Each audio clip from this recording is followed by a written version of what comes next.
سونليك وبشخصية الأبطال. الأهلي ينتصر على الزمالك بثنائية مقابل هدف. عايز أقول لك إن أنا ممكن في كل التوقعات أو كل البوستات اللي بتقول توقع نتيجة الماتش، توقع نتيجة الماتش، أنا جوايا كده بقول الماتش ده يخلص 2-1.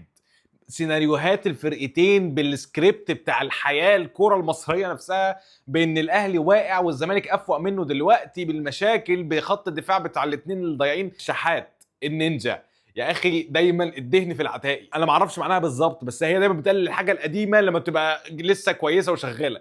فالشحات رقم واحد لازم ينزلك من على الدكه. دايما في ماتشات الاهلي بالذات في اخر فتره الشحات لما بينزل من على الدكه لا هو باين هو بيقدر يعمل الفرق.